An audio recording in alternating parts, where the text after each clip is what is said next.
Assalamualaikum, very welcome back to this channel. As you know, my name is Hamza Tariq and you are watching my YouTube channel.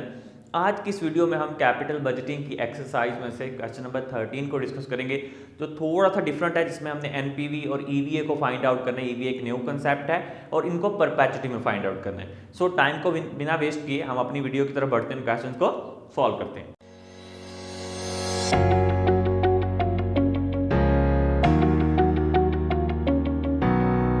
Question number 13 है मेरे पास, आपको भी show हो रहा होगा। मैं इसको रीड आउट करता हूं, फिर इसको सॉल्व करते हैं। NPV and EVA, a project cost of $2.5 million upfront and will generate cash flows in perpetuity of 2,40,000. The firms cost of capital is 9%। एक परपेचुटी में जो एक प्रोजेक्ट है उसकी जो कॉस्ट है वो 2.5 मिलियन है और वो जनरेट कितना करेगा, 2,40,000 हर साल वो जनरेट करेगा। और परपेचुटी में जिसका मतलब ये होता है कि नंबर ऑफ ईयर्स नहीं गिवन होते, अनलिमिटेड टाइम के लिए जो है वो जनरेट करता रहेगा। ठीक है, इसका कॉन्सेप्ट हमने टाइम वैल्यू ऑफ मनी में ऑलरेडी पढ़ चुके हुए हैं। क्वेश्चन भी मैंने आपको करवाया हुआ, परपेचुटी का फॉर्मूला भी बताया हुआ है आपको। Calculate the projects NPV, calculate annual EVA in a typical year, calculate the overall project EVA and compare your to answer in part A। आपने NPV फाइंड आउट करनी है, फिर EVA फाइंड आउट करना है और फिर इसको कंपेयर भी करना है। तो ये NPV और EVA क्या होता है? EVA कहते हैं इकोनॉमिक वैल्यू एडिड होता है। इसका कॉन्सेप्ट क्या है, पहले इसको थोड़ा सा रीड आउट कर लेते हैं। एनपीवी आपके पास क्या होता है, और एनपीवी को कहते हैं कि calculate the value of an investment over it's entire life. NPV में हम इन्वेस्टमेंट की वैल्यू को फाइंड आउट करते हैं उसकी इंटायर लाइफ में, कि इस इन्वेस्टमेंट की परफॉर्मेंस क्या है पूरी लाइफ में जब तक ये परफॉर्म करेगा। As compared to EVA, EVA कहते हैं economic value added. EVA approach is typically used to measure investments performance year by year basis. जो EVA है ये परफॉर्मेंस को ईयर बाय ईयर बेसिस पे जज करेगा, उसको एवेलुएट करेगा कि इकोनॉमिक वैल्यू एडिड आपका कितना है।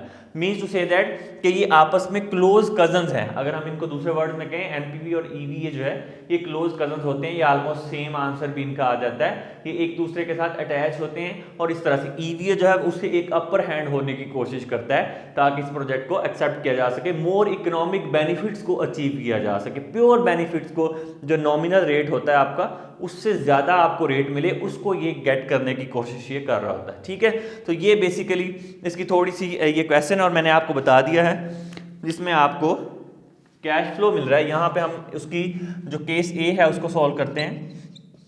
केस ए है 2.5 मिलियन की इन्वेस्टमेंट है, 2.5 मिलियन की उसकी इन्वेस्टमेंट है या इनिशियल इन्वेस्टमेंट कह लें। ठीक है, और साथ में आपको उसने क्या गिवन है, साथ में आपको कैश फ्लोज गिवन है।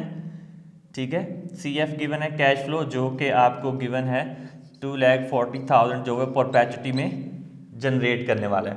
और नंबर ऑफ ईयर्स आपको कितने गिवन है, सॉरी जो आर गिवन है वो है 9%।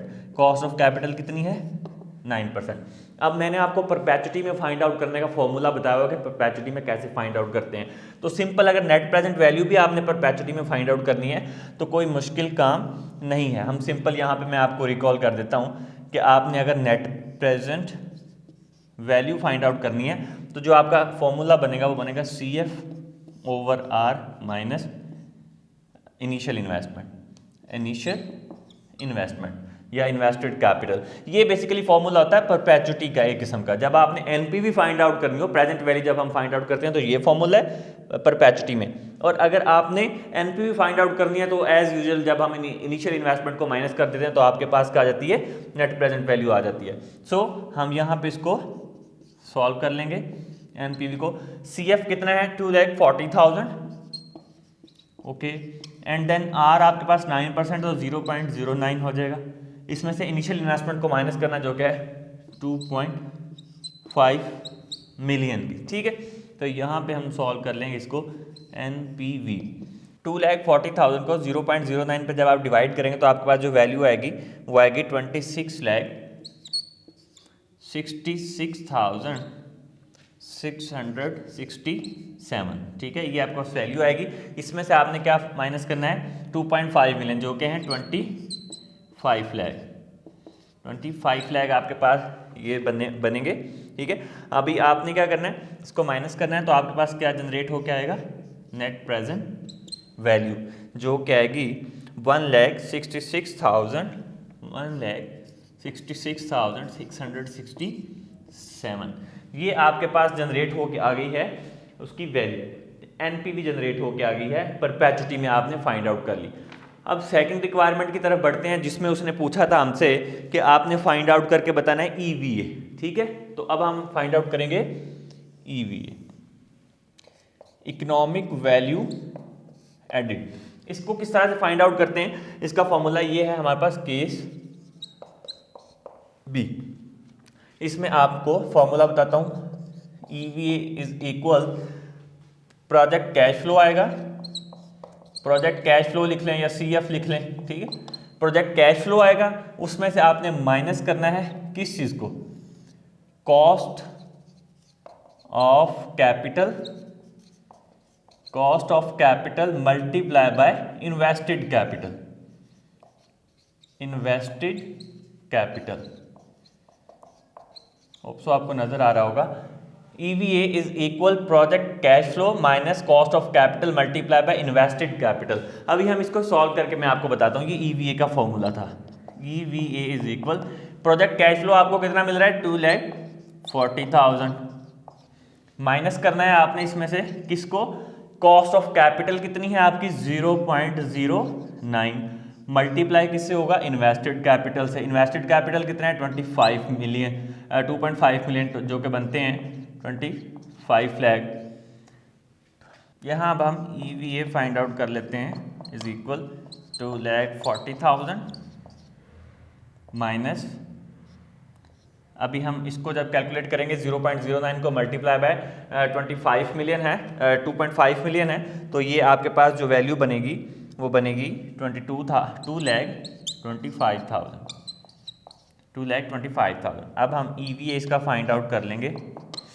2,40,000 में से आपने माइनस कर देना है 2,25,000 को, तो ये आपके पास बनेगा 15,000। ठीक है, ये 15,000 क्या आपके पास आ गया है, EVA आ गया, इकोनॉमिक वैल्यू एडिड आ गया है, और ये पॉजिटिव में आ रहा है। ईयर बाय ईयर हमने फाइंड आउट किया है, क्योंकि ये जो है वो सेम कैश फ्लोज थे, तो आपका EVA कितना आ गया 15,000 आ गया। दैट्स मीन के प्रोजेक्ट आपका एक्सेप्टेड होगा। क्यों एक्सेप्टेड होगा, क्योंकि आपको उसके जो कैश फ्लोज हैं उससे ज़्यादा अमाउंट कैश फ्लो जनरेट हो रहे हैं। ये है आपका इन्वेस्टेड कैपिटल, जिसको आप ये कहते हैं कि आपकी जो कॉस्ट ऑफ कैपिटल है, या जो कॉस्ट ऑफ कैपिटल है जो आपने इन्वेस्ट किया हुआ कैपिटल, उसकी जो वैल्यू बनती है वो बनती है 2,25,000। लेकिन आप उस प्रोजेक्ट से आप जनरेट कितना कर पा रहे हो हर साल 2,40,000। इट्स मीन कि ये आपका जो कॉस्ट ऑफ कैपिटल से ज़्यादा जनरेट हो रहा है, ईयर बाय ईयर हम उससे ज़्यादा पैसे जनरेट करें, तो ये प्रोजेक्ट जो है वो हेल्दी है। अभी मैं आपको ये बताऊं कि उसने जो लास्ट रिक्वायरमेंट की थी, उसने कहा था इसकी इंटायर लाइफ की जो वैल्यू है वो फाइंड आउट करें EVA की। तो आप क्या करेंगे, जब आप इस 15,000 को डिस्काउंट कर दें, किस पे डिस्काउंट करें, यहाँ पे मैं लिख देता हूँ केस C। जब अगर हम इसको डिस्काउंट कर दें 15,000 उसकी टोटल वैल्यू को डिस्काउंट करते हुए हम क्या करेंगे, R पे डिवाइड करेंगे। मीन्स टू से दैट के नंबर ऑफ ईयर्स तो है नहीं, तो परपेचुटी है ना, तो जो वैल्यू आपने फाइंड आउट की है उसको आप जो है वो R के साथ उसको डिवाइड करें, डिस्काउंट करें तो 0.09। इसको जब आप डिस्काउंट करेंगे तो आपके पास सेम वैल्यू बनेगी, यही 1,66,667, जो कि आपकी यहाँ पे आपने फाइंड आउट की थी NPV में। NPV और ये आपकी सेम वैल्यू आएगी, क्योंकि ये आपस में क्लोज कजन्स हैं, एक दूसरे के साथ साथ चलते हैं, और आपको मोर देन बेनिफिट हो रहा है उसकी कॉस्ट ऑफ कैपिटल से। ये प्रोजेक्ट जो है ये वर्थ डूइंग है, आप इस प्रोजेक्ट को एक्सेप्ट कर सकते हैं। फर्स्ट ऑफ ऑल तो ये आपने इसमें देखना है। ठीक है, तो अभी NPV का भी कॉन्सेप्ट आपको पता चल गया, EVA का भी पता चल गया कि ये दोनों ये किस तरह से आपस में रिलेट करते हैं। अगर ये हो कि अगर ये जिस तरह से आपको 2,40,000 सेम कैश फ्लो अगर आपको हर साल अलग अलग फाइंड आउट करने पड़े, तो आप हर साल अलग अलग उसको फाइंड आउट करेंगे, अलग अलग उसकी EVA आएगा, उसको डिस्काउंट करेंगे, एंड देन आप डिसाइड करेंगे, इन्वेस्टर एनालिसिस को डिसाइड करेंगे इस प्रोजेक्ट को एक्सेप्ट करना है। अगर मोर देन पॉजिटिव वैल्यू आएगी तो प्रोजेक्ट एक्सेप्टेड, अगर नेगेटिव वैल्यू आएगी तो प्रोजेक्ट जो है वो रिजेक्ट हो जाएगा। ये एक ही क्वेश्चन था जो EVA से रिलेटेड था। इसको मैंने आपको करवा दिया है। कहीं कन्फ्यूजन है, कोई भी आपका क्वेश्चन है तो आप पूछ सकते हैं। Thank you so much for watching this video. इस वीडियो को ज़्यादा से ज़्यादा लाइक करें, शेयर करें अपने फ्रेंड के साथ, and thank you so much. इस तरह प्यार बनाए रखें अपना।